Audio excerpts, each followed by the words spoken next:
Hello and welcome to Useful Idiots Monday Morning Edition. That counts as right. Useful Idiots Monday Morning. I think that counts. Okay. All right. Yeah. That's good. All right. How's it going, Matt? I'm Katie Halper. This is Matt Taibbi. I'm Matt Taibbi. How are we doing this weekend? Good. Or I guess it's not a weekend. It's the new week, right? It's a new week. Yeah, it's Indigenous Peoples Day, otherwise known Is it as really? formerly known as Columbus Day. Yeah. Oh, that's right. Okay. Right. Yeah. Wow, Matt, I thought you were actually Italian. No, that's one of my adopted. See, I'm in conflict because I'm actually an Indigenous person. You are, right? But I'm also I also have an adopted Italian heritage, so I hate myself. That sounds. I mean, I like that combination. Yeah, it's a good combination. Yeah. So a lot of stuff to go over this weekend. Yes, and of course, if people are just tuning in for the first time and haven't checked out our YouTube description, this is Monday morning when we go over the Sunday morning shows. Right. So you don't have to watch them. Because they're actually not, those shows aren't really for watching. Like, for the most part, the purpose of the Sunday morning news shows is to provide a forum for, like, members of Congress and members of the press to send messages to each other. Right. Right. So this is where you go on and you basically get a back rub from one of the hosts while you spit out your sort of lobbyist drafted position on whatever happens. So it's like totally unwatchable TV for the most part, but it's important to watch because there's, policy hints that you get from watching it. Right. Yes. So we watch it so that you don't have to. Exactly. So you're welcome, everyone. That's right. Yeah, you're welcome. Please feel free to send us gifts of thanks. Yes. At any time. By becoming Substack subscribers. That's right. You should do that immediately. But there's also occasional moments of levity. Yeah. I mean, mostly from us, but I mean, unintentional levity. Unintentional levity. Yeah. Right. And I think, I don't know. Should we play the whole? Maybe, yeah, right.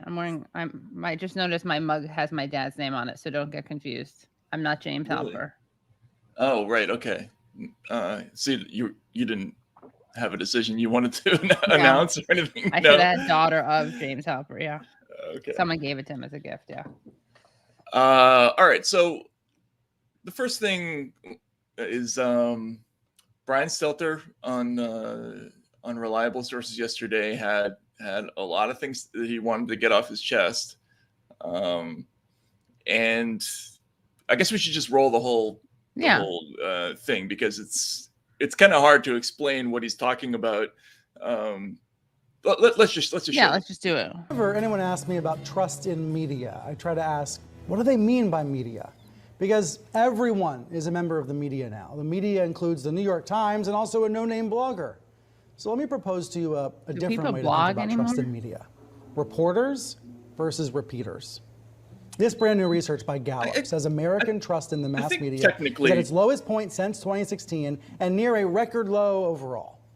But think about it. Yeah, it's just a difference in name, semantics, blogging versus everyone trusts Substacking or whatever. It's just that many people trust CNN and many others trust Fox, even though we're not really two sides of the same coin. No, you're not two sides of the same coin. So it's obvious that when pollsters ask about the media as a whole, and Fox. The results are abysmal.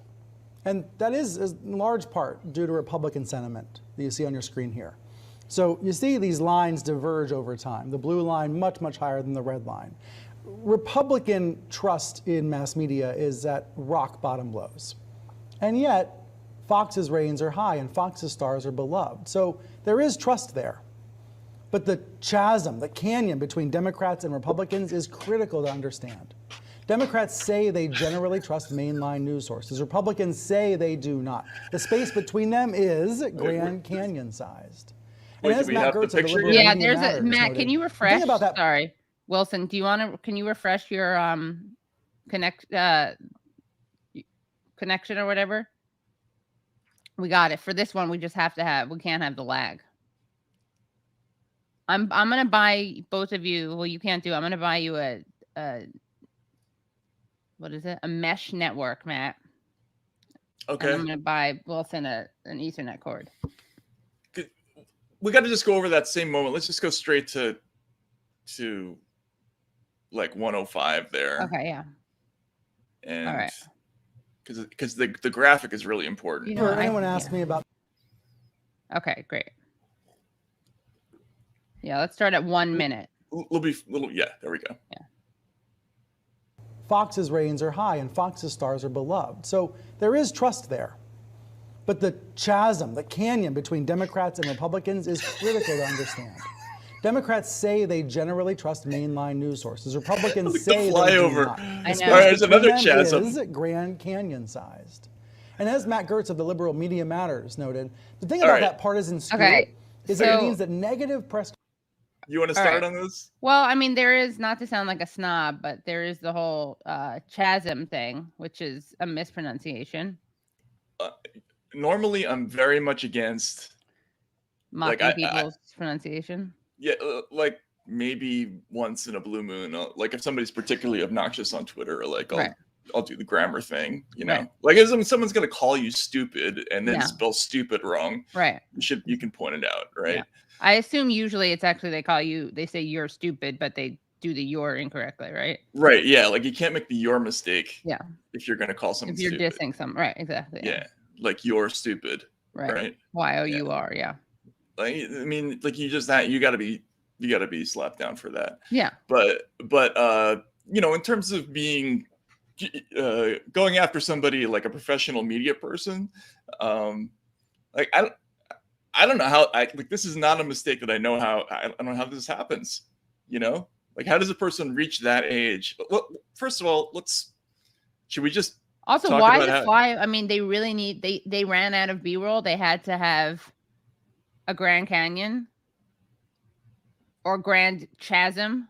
A Grand Chasm. Yeah, exactly. Yeah. No, I mean it's amazing that they had they took the time to find B-roll of a couple of chasms. Yeah, multi-chasms without you know checking to see how it was pronounced. Do you think he rehearsed it and no one else in the room knew it, or did he not rehearse it? No, of course you don't rehearse it because who would you know who would rehearse it? So you don't rehearse your stuff normally, but you would think that somebody in the studio might want to let him know, hey, dude, you fucked that up, right? Yeah. Like there's a chasm between your pronunciation and the actual pronunciation. So I don't know how old is Brian? He's like my age, right? No, he's younger than you. Is he really? Oh, okay. Oh, yeah. Oh, that's right. He's like in his 30s or something, right? Yeah, late 30s. Let's see how old he's 35. That's right. Yeah, he's like that's unbelievable. He's 35, not 50. 35, not 50. 35, well, I not mean, 50. How old are you now? You're 51. What? He's 35. Not, yeah, you thought he was your age. Yeah. Right. Yeah. Well, you do look very young, so maybe that's where you were. Maybe you identify as 35. I just assume you look younger than you are. With a hat on, maybe. I don't know, but all right. There's nothing we can do but just revel in this for a few minutes. Yeah. So can we run some videos of? Let's start with this is my favorite how to pronounce chasm video that I could find. We are looking at how to pronounce this word, as well as how to say more confusing words and some of the most mispronounced ones as well in English, so make sure to stay tuned. English. Yes, confusing because obviously it looks like this should be said as chasm, right, but that's not how it is pronounced, but rather chasm. Is and then he makes a chasm with an emphasis on the first car syllable. And now you know. Clever. More videos on how to pronounce more confusing words. Do you know how to pronounce this? Well, you will soon. I'll see you there to learn more. Thanks for watching. I want to watch this like every week. Can we watch a video from that guy? I just want to get high and watch that guy over and over again. He sounds like he's French, but who has a British accent. That's what I'm guessing. That's an indefinable accent to me. Yeah. It's like it could be anything. It could be North African, French. You know what I mean? Yeah. It could be lots of things. Right. It's just very That's reassuring, yeah, it is very reassuring. right? Yeah. And we should send that to Brian. Yeah, we should. Yeah. Here you go, Brian. It's You might think that it sounds yeah. like chasm. Chasm, yeah. Chasm, it is chasm. Chasm. So maybe I thought, maybe there's some other version of the English language where, maybe it's like lorry or Right. schedule or something like that. So Right. let's look at the British pronunciation of chasm. Aluminium. Yeah. Mhm. Laboratory.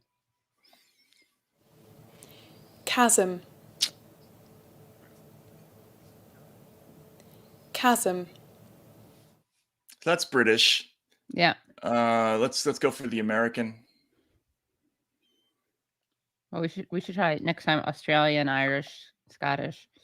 Right. Chasm. Chasm. What's the hand for? I know. Chasm. Oh, maybe they do that with every word. I guess so. This is, I'm not sure.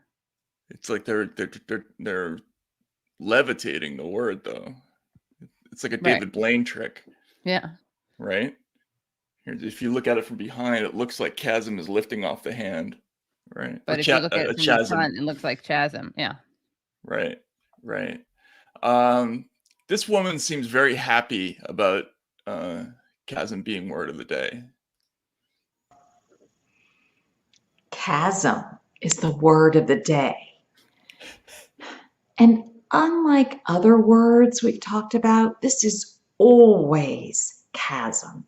Sometimes CH words can go different ways, but this never can be chasm. I can't even say it. Never. It's always chasm. So if you say chasm, no, you will get looks and you deserve them. No, wow. Chasm. You Always. just really dinged Brian Stelter. We gotta put her in a room with we can very stop unique in that it could mean a cleft in the Earth's surface. For instance, you're going over a bridge and you see this chasm underneath you, and it's very scary because it's a narrow bridge. For example. Okay. Second definition is a difference, a big difference, like the chasm between the rich and the poor. Right? Yeah. Is getting more and more defined. Chasm. So very, very different definitions. All right. We can stop. But so I would love it if people sent in their favorite chasm video. Yeah. Maybe we could play a couple before the end of the show. But yeah, so he mentions his chasm in the context of something magical, like a chalice. Oh, like a phantasm. Yeah, right. or chalice, some kind of chalice. Chasm. It's something like a magical. It's a chalice full of jism. Goblet. Oh my god. Yeah. I'm sorry, that's terrible. That's okay. It's a little early. That's the only reason I wasn't following with you. I know. I'm sorry. No, don't apologize.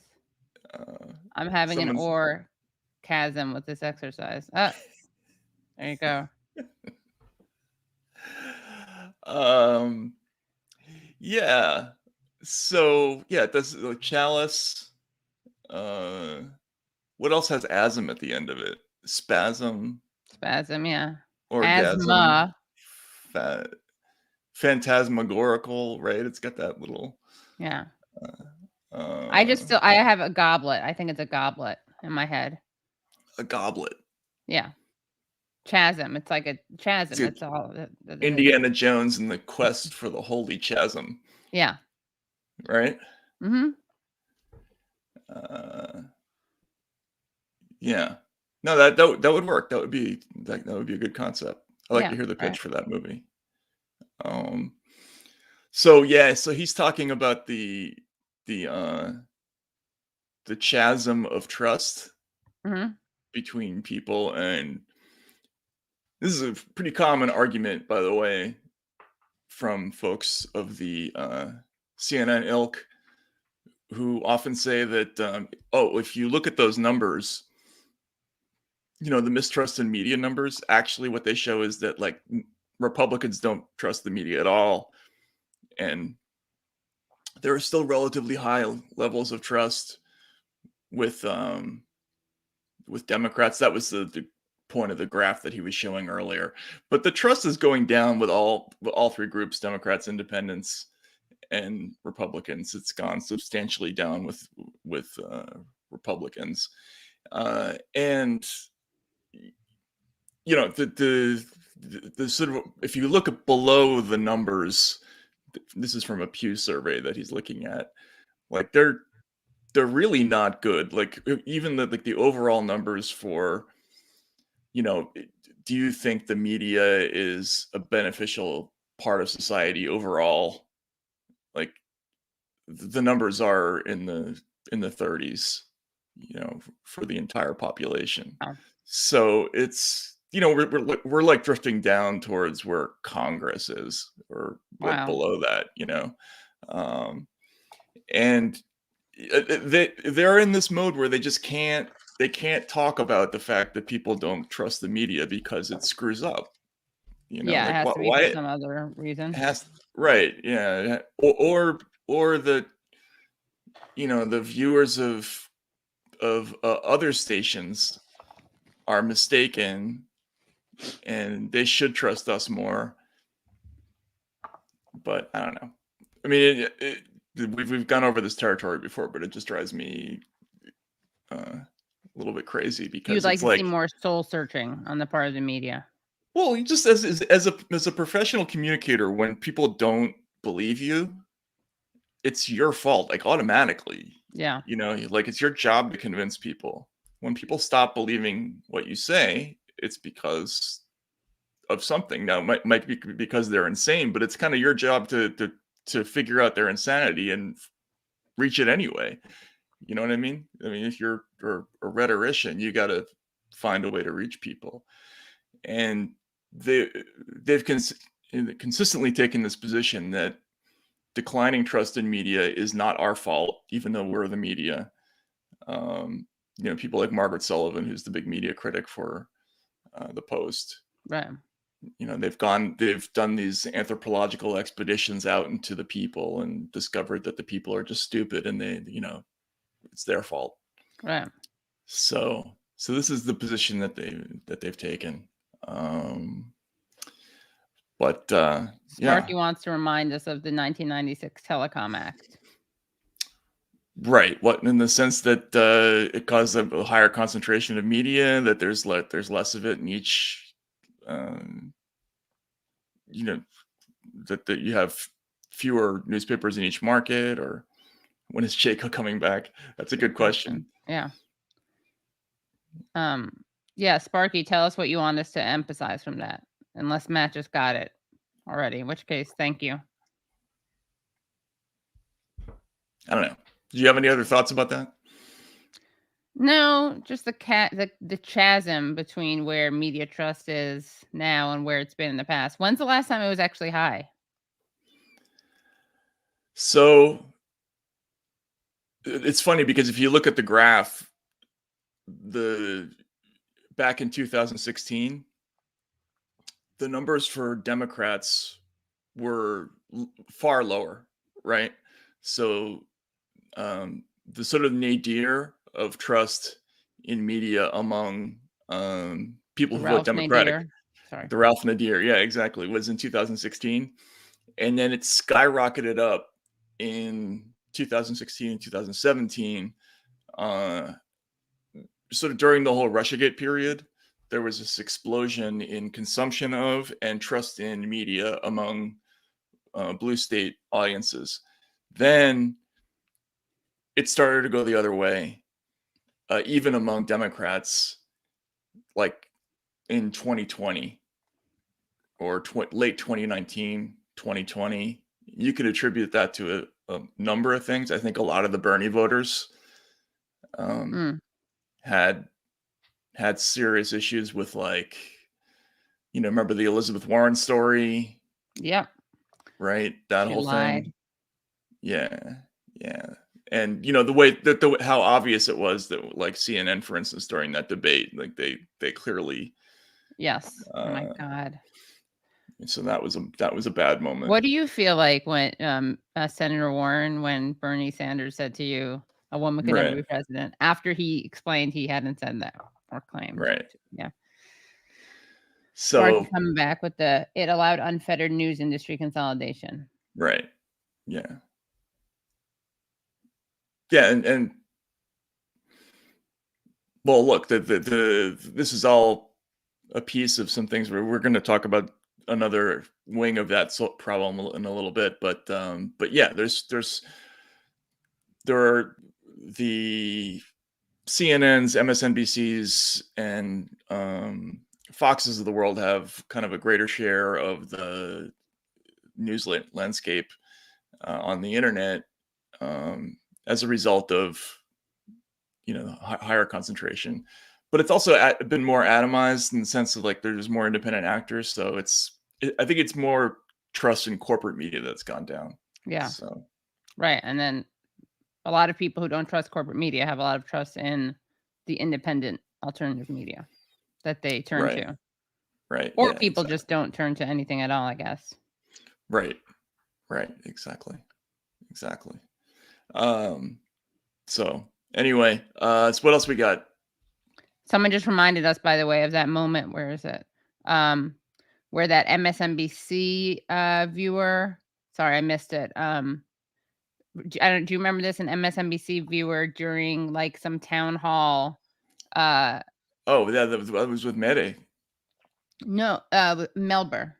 Oh, Melba, right? Yeah. Yes, right. Yeah. Was basically, and she was not a radical. She was like, she liked Warren, she liked Bennett, she liked Bernie, and she said that she was so tired of MSNBC's mistreatment of Bernie Sanders that she wound up voting for him in the primary. Out of spite against the media. Yeah. Right. That's crazy. Which is, by the way, a phenomenon that any reporter in 2016 could have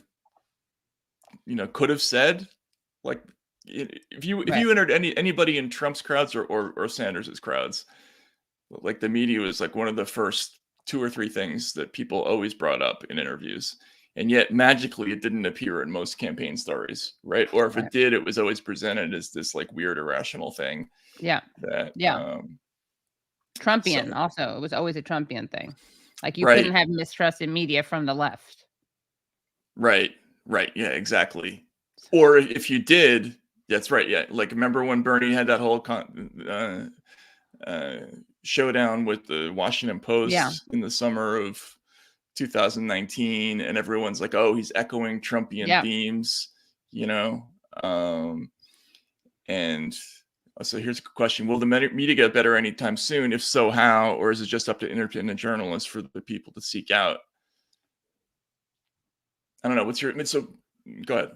No, I don't see how they would get better, because they're not doing this. So, I mean, they're not doing the introspection that would be required, but also it's like, it's baked into it, right? That's the game of it. I mean, you can, as pointed out in Hate Inc. Right. Yeah.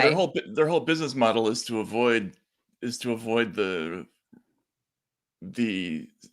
soul searching that they would need to get better, right? Because they don't want to get better. They just want you to keep smashing that refresh button, for the next bit of news to make you angry or whatever it is. And it's true. And one of the things that the Facebook whistleblower talks about is, although I didn't get why this was surprising, but was how people like things that make them angry more than anything else. And remember that site Upworthy? I don't think it exists anymore, but they tried to, they wanted to make like viral content that had a good message. But that's more like, that was like, instead of watching cat videos, let's have them watch inspiring videos about, I don't know, some positive social good or something. But I mean, that's definitely true. I know that with my own YouTube videos for like the Katie Halper show. And I try to apply it to Useful Idiots too when we're all coming up with the headlines. But if you have something that like calls someone out, people are much more excited by it than if you have Right. something positive. Right. Yeah, absolutely. And yeah, it's funny because the whistleblower complaint, and there's a lot to go through there. Yeah, a lot to unpack. But a lot of the things she's saying are true, right? They're all, clearly the impact on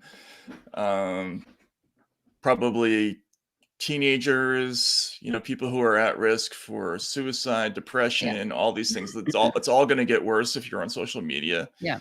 Because social media is designed essentially to make you feel like you're falling Inadequate. behind, Yeah. inadequate. Like it's a competition, over who has the best looking pictures on your page and who has the most friends and all this stuff. So people, it's not news that people get addicted to this basically negativistic experience.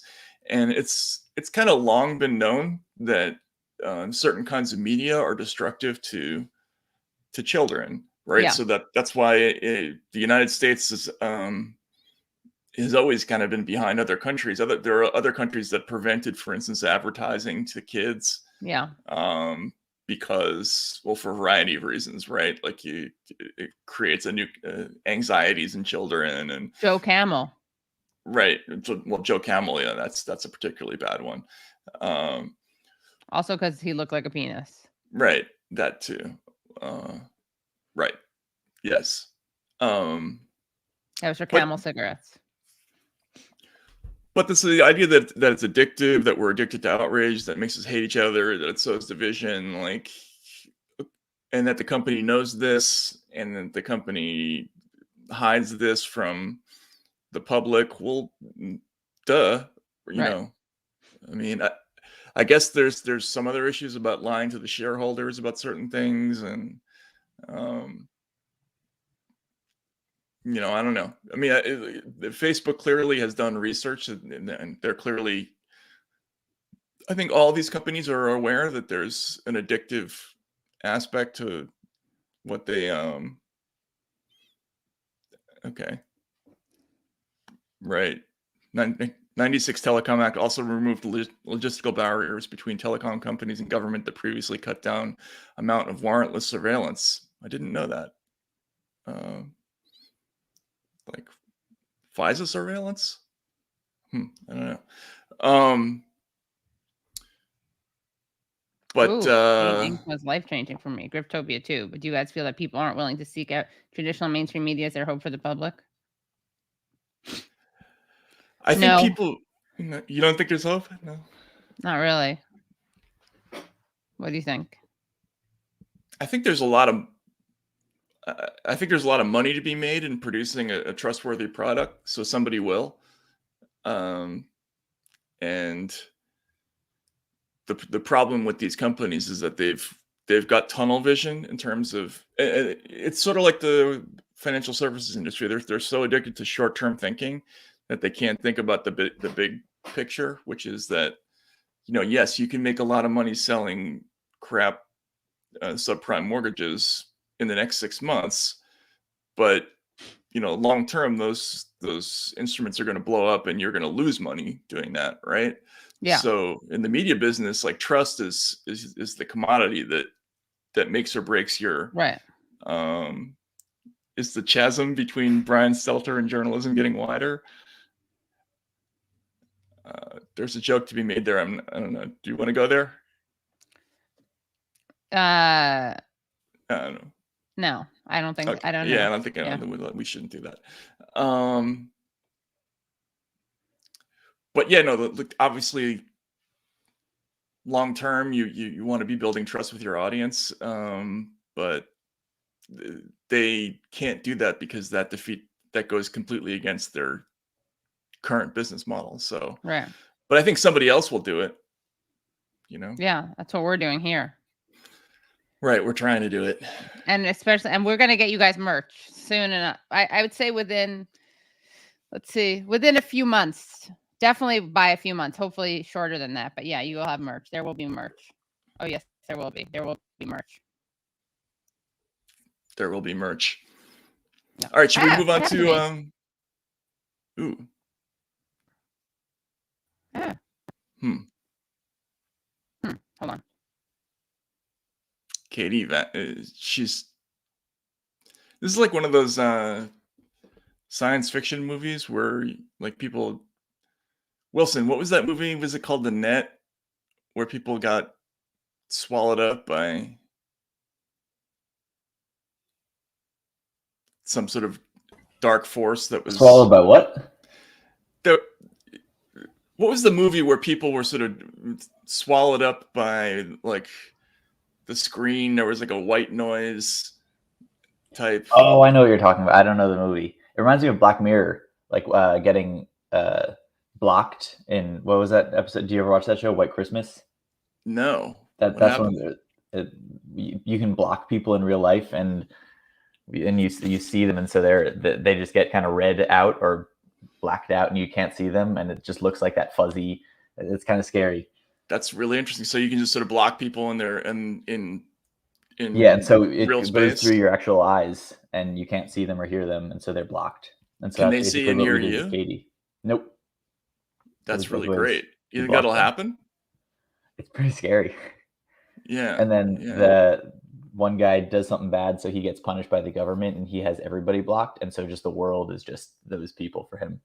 Instead of going to jail, he's just kind of nothing. Wow. So maybe we did that to Katie? I think we just did that to Katie. Katie is now living in that terror. Kind of like, oh yeah, someone just said Slenderman. You ever play that game? Or you? No, I didn't. I haven't played that. I think that's what's the deal there? That is, you're walking through a forest with a flashlight, and you have to, if the Slender Man, the tall, skinny man, oh, here's Katie, is in the forest and will, you have to, if you see him too long, then he comes and gets you. I don't know. It's kind of like what's that thing in Minecraft? You know, the big, tall, scary thing that if it sees you, I think so. Yeah. That's a good question. How do you buy groceries if everyone is blocked? I don't know the answer to that question. Katie, you back? Yeah. Can you guys see me? Sorry. This is high technology here. Yeah, this is how we replace the corporate media. Right, yeah. Hold on. No, she's still swallowed up by like the internet gorgon. Does it still look weird? Yeah, you're still weird. Pixelated? There. Pixelated, your voice sounds like it's been taken hostage.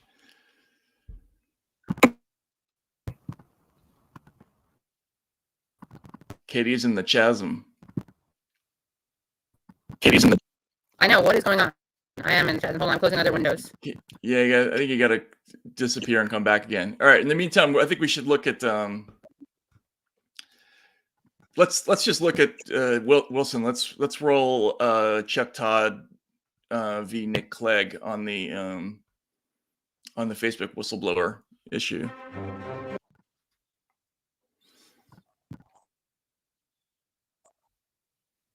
False. Well, joining me now is Facebook's Vice President for Global Affairs, Nick Clegg. Mr. Clegg, welcome to Meet the Press, sir. Morning. Thank you. I want to get you to respond to that specific quote from Ms. Haugen, but I also want to put something up that you wrote for a sec? After. So basically, this is a Chuck Todd interviewing a big muckety-muck from Facebook after a segment that they did about the whistleblower Christine Haugen, the Facebook whistleblower with who we were just talking about. Basically, she was saying that among many other things, the company shut down controls Poltergeist. That is who I was thinking. I might have been thinking of yes, I think it was Poltergeist. Yeah. Thank you. So So she says that basically they shut down controls after the election, algorithmic controls on things like hate speech and other forms of speech. And so Chuck Todd is seizing on that to go after this Facebook executive and sort of demand, like, well, why did you release the, why didn't you keep those guardrails on? And it's a very aggressive confrontation.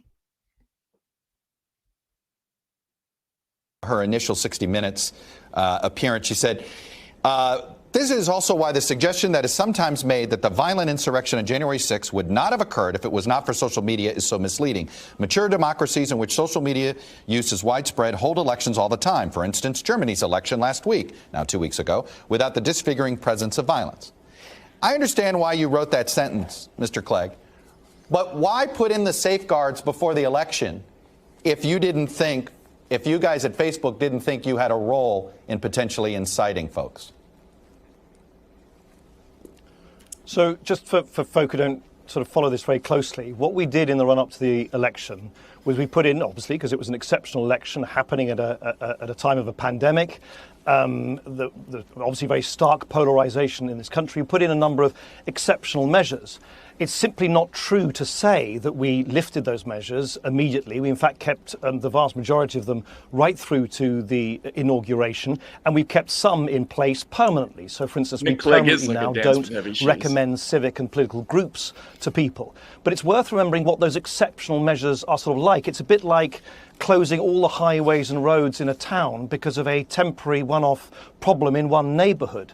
You don't do that on a permanent basis. And actually some of those temporary measures we took, for instance, bearing down on the virality of videos, meant that we were just basically stopping the distribution of perfectly innocent videos. It had nothing to do with the election at all.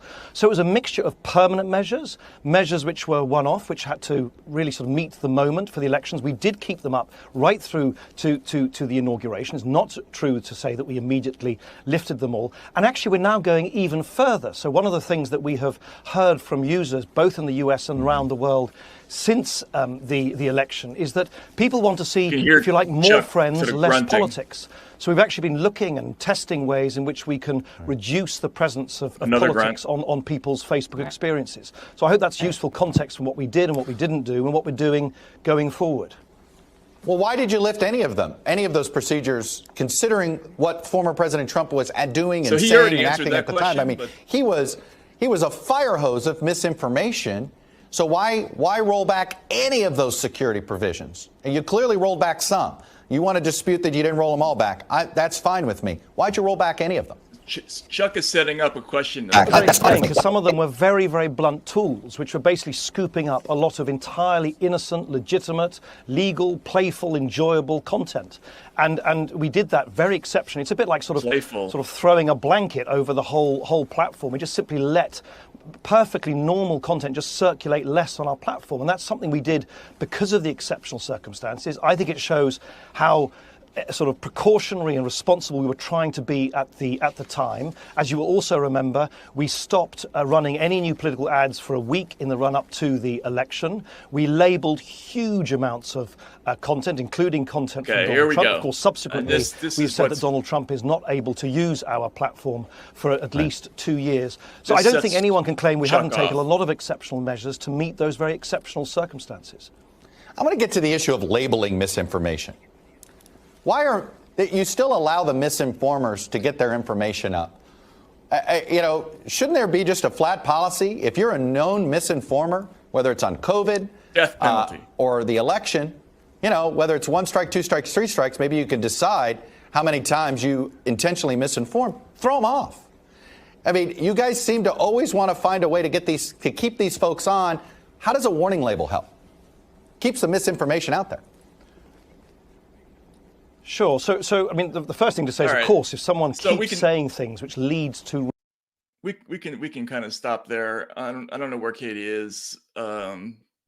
Still having technical issues, but the substance of what Chuck here is saying is kind of amazing when you think about it, because he's saying basically, if somebody, it's not enough to put like a Surgeon General's warning on like every piece of content the billions and billions of pieces of content that are daily being produced on Facebook. It's not enough to search out those things, make a determination about their factual accuracy, and put a label on them. That's insufficient as far as Chuck Todd is concerned.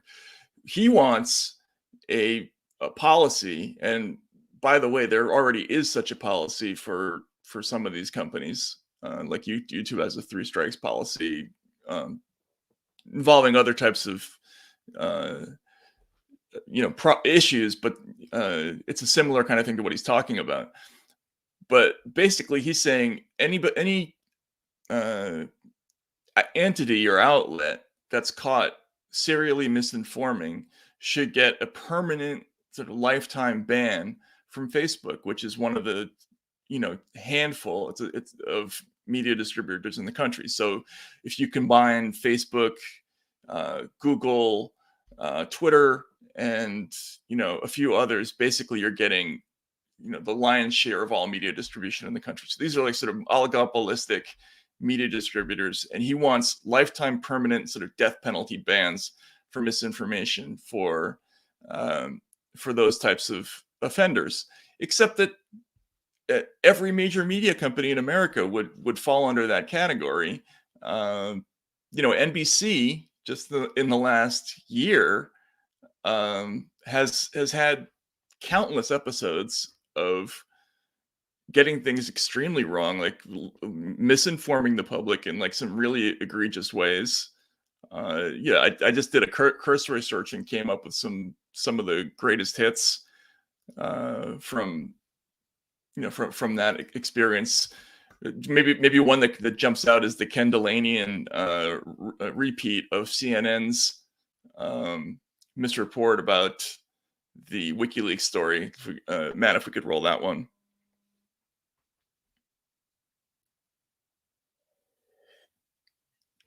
So for context, this was the story that Manu Raju broke originally. Well, let's just take a listen. Our NBC newsroom right now, congressional investigators are trying to figure out who sent an email that gave Donald Trump, his son, and others a decryption key for hacked WikiLeaks documents. I want to bring in NBC News intelligence and national security correspondent Ken Delanian. Ken, tell us what we've just now learned. I know you and some of our colleagues have just confirmed some of this information. What's up? That's right, Hallie. 2 sources with direct knowledge of this are telling us that congressional investigators have obtained an email from a man named Mike Erickson. Obviously, they don't know if that's his real name, offering Donald Trump and his son, Donald Trump Jr., access to WikiLeaks documents. This was about September 2016, right in the middle of the campaign when WikiLeaks was putting out some documents, hadn't put out other documents. Remember, the Russians had hacked the Democrats. All right. Did this stuff over to WikiLeaks. So the issue. So we can stop this. This was a story that this is essentially NBC repeating the story that CNN got wrong because they got some dates wrong. If everybody remembers this story, they thought they had this incredibly weighty scoop about the Trump campaign or the Trump organization having advanced access to WikiLeaks material because they screwed up the dates. And if you remember, there was a very humiliating episode where poor reporter Manu Raju on CNN had to kind of on live TV admit that had gone wrong. That's one example. Maybe Matt, let's look at Rachel Maddow on Bountygate, for instance. Like this is another one that didn't turn out so well.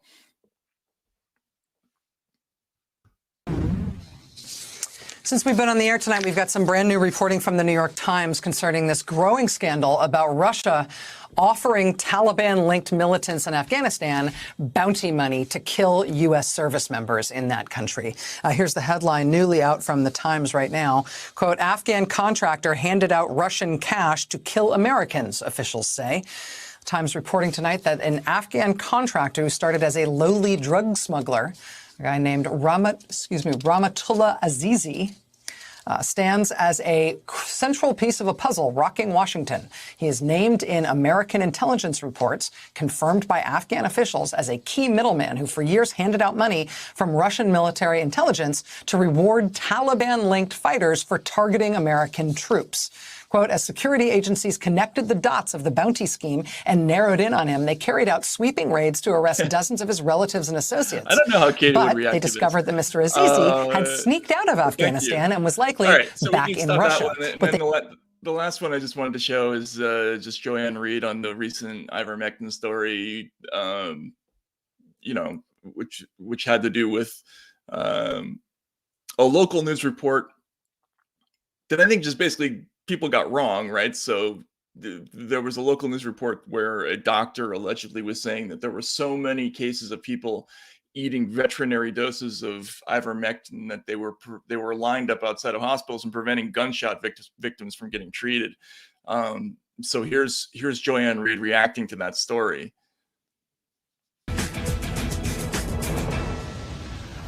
We are heading into Labor Day weekend, and people are itching to get out and celebrate the final weekend of the summer. But if you're not vaccinated, CDC Director Rochelle Walensky is urging you to stay your behind home. That warning comes as a new variant known as Mu was designated by the World Health Organization as a variant of interest. It's likely to survive. So things are clearly bad by people overdosing on ivermectin, the horse deworming medication. It's gotten so bad that gunshot victims are having to wait to be treated. By the way, the pharmaceutical company that produces ivermectin, Merck, had to tell people that there was no scientific basis or evidence for using ivermectin when it comes to COVID. Despite that, these folks would rather eat the horse deworming medication than just take the free shot. With me now is Dr. Libby Roy, medical director of COVID isolation and quarantine sites for Housing Works in New York City, and NBC News senior reporter Ben. Wow. Super sticker. Wow, thanks. Thank you so much. Did you highlight it? Can you guys hear me now? No. Yes, I can. Okay, yeah. I can't control. Okay, Matt can do it because I'm in a different laptop. Hi, everyone. Sorry about that. Yeah, we don't know what happened there. The man trying to keep me down. That's right. Just constant pressure on you. Yeah. Inexcusable. Inexcusable is correct. It's right. So if you listen closely to what Chuck Todd was saying in that monologue, he was saying intentionally misinforming or intentionally misleading. People who do that, they should be kicked off the internet. But the thing is, like, if you do it 1,000 times, like if you 1,000 times listen to an anonymous intelligence source tell you something that turns out later to be false, and you repeat that, then it's no longer, a good faith mistake. You're doing this over and over and over again, and this is what's happened. That's another example, the Havana syndrome story. We got to do something on that. Yeah, I mean, like, how many people did that story, right? And so he's calling for all these people who, are basically like sort of random people on the internet to be. That's an interesting shot, Katie. I was moving my camera. Alexa just randomly. My fake plants died because I did not pretend to water them. Mitch Hedberg. What? I'm not even going to say her name because I'm scared of her, but she just basically said, something about Mitch Hedberg. I know. And watering plants? I don't think I said anything to prompt that, did I? I don't know. She's going to stab me in my sleeve. Alexa, I can say that, right? Let's see. Does she hear me? No, because I hope. Oh, right. Yeah. Haha, Alexa. Yeah, that was terrifying. Yeah. I don't know. I just can't deal with the hypocrisy on that. Right. It's like, we should have death penalty for people who serially misinform.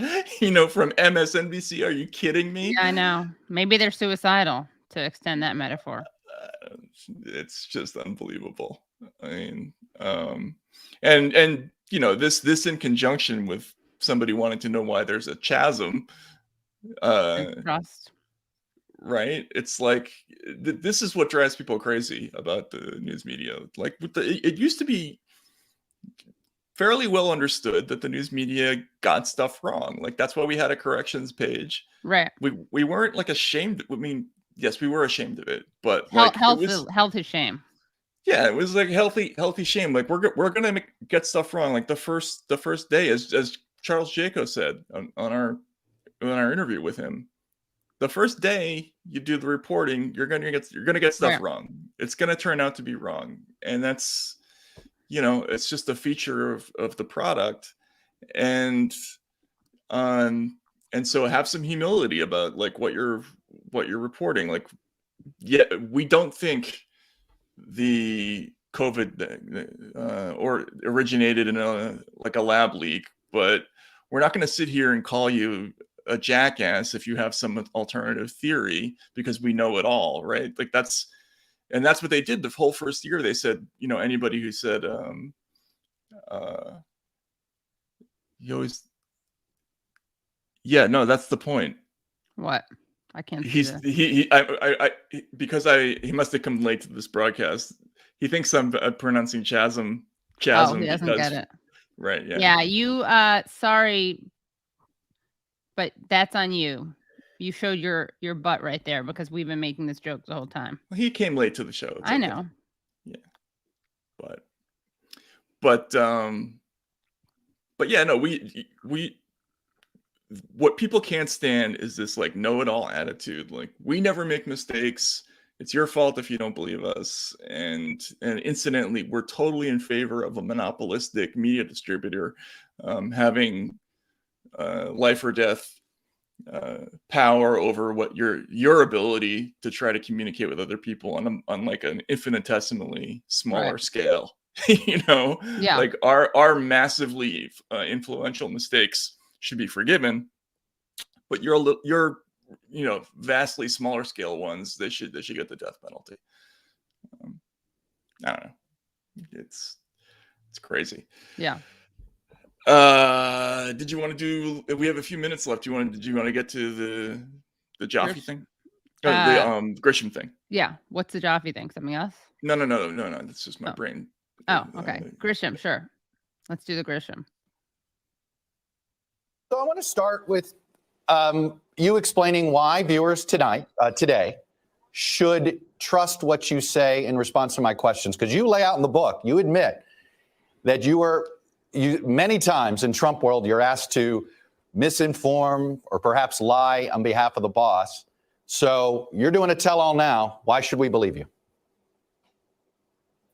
I think that is a very, very fair question, and I will let anybody who chooses to read the book decide for themselves. In short, I don't have anybody to answer for anymore.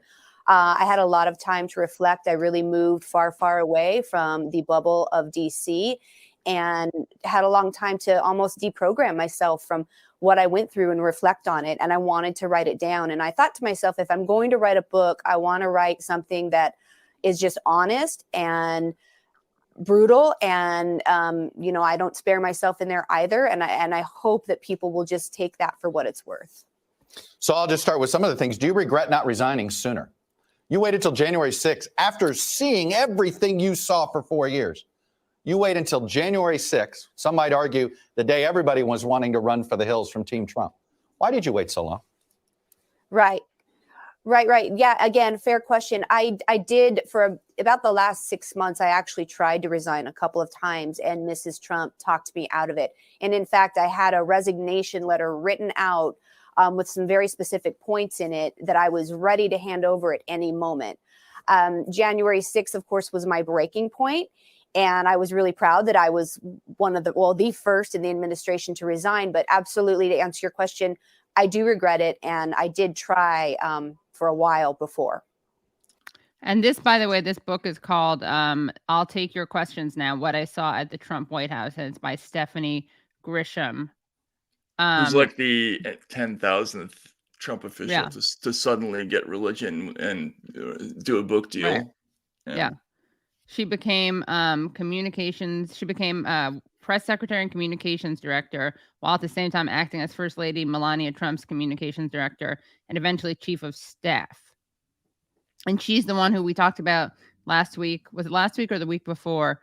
Who Trump called to make sure she knew that he did not, in fact, have a mushroom-shaped penis. Right. Yeah, that was the Stormy Daniels' description of it.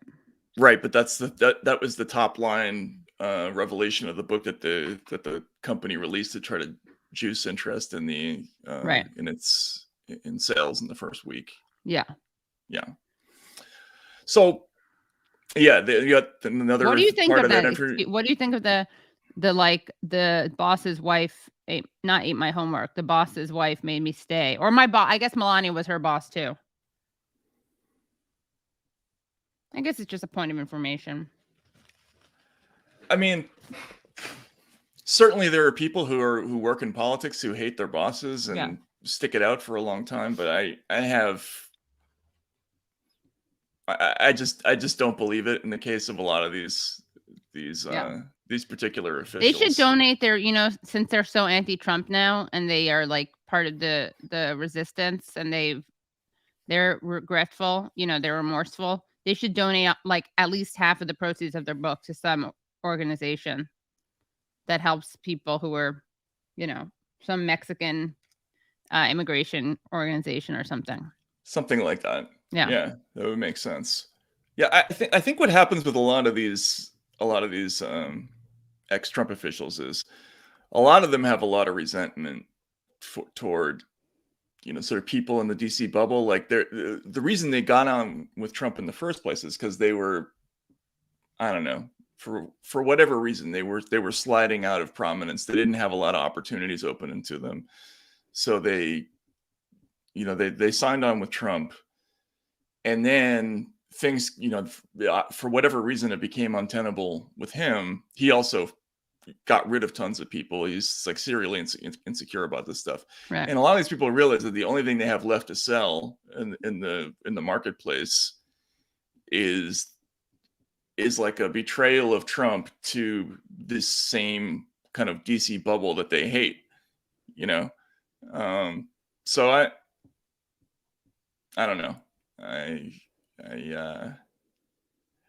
don't place a lot of stock in. I mean, I'm sure a lot of these accounts are true.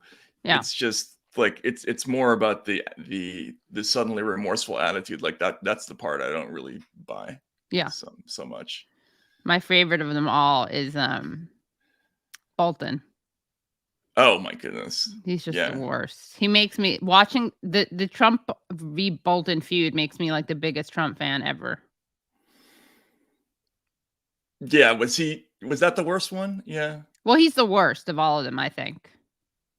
I mean, he's just everything. I mean, he's Trump. What Trump says about him, which is like he's insane, wants to bomb every country. It's true. Oh yeah. Nasty, hostile. So funny listening to his description of him. Yeah. Right. Oh my God, there were so many of those where it's like, where Trump would say something like he's a loser who that wasn't the case with Bolton, but there were a bunch of those. He had a very funny analysis of Bolton, though. We should play it. We'll play it. I'll bring that to you on this week's Useful Idiots regular. I mean, about 99% of the things that if you have any positive thoughts about Trump, it's usually because it's in comparison to some other person you can't stand, like Bill Kristol or and because he would tell the truth, and like every now and then he would tell the truth, very uncomfortable truths that like but he would come from almost always he would come to it from a bad perspective. So like he'd be like, of course we're not going to do anything about Saudi Arabia. They just bought tons of weapons from us. Why would we do anything? So that's like him being Chomskyan, except from a different moral perspective. So like Chomsky would say the same thing, but condemn it. And Trump says it, but is like fine with it. But every now and then he would actually be like, remember what was he like? You don't think the CIA killed a bunch of people? Or was it the CIA or just the U.S. government? America, I think. Yeah. Which was like totally opportunistic because like he slightly was condemning that, but only to get himself off the hook. Right. Yeah, exactly. But the thing with the Saudi thing, when the Biden administration says exactly the same thing, but they say it in like completely different language. Well, they don't say the exact same thing. They have the same position of like not doing anything about it, but they dress it up as like within human rights talk somehow. No. They justified it on the grounds of preserving a relationship. Yeah. Right, but I think that they're trying to pretend. Was it preserving the relationship? They didn't even pretend that they were. Yeah, right. They're pretending it's diplomacy. That's what it is. Right. This is a hard decision that we had to make. Whereas Trump was like, "Are you kidding?" Like, Yeah, they just bought a bunch of weapons. Yeah. Right. Right. No hard decision there. No brainer. Yeah. So, all right. I mean, obviously the big news out of the Grisham thing is that she's saying Trump is going to run again, which I think everybody knows is probably going to happen. Is she related to John Grisham? I don't think so. I hope so. Me too. But yeah, but I don't know the answer to that question. Yeah.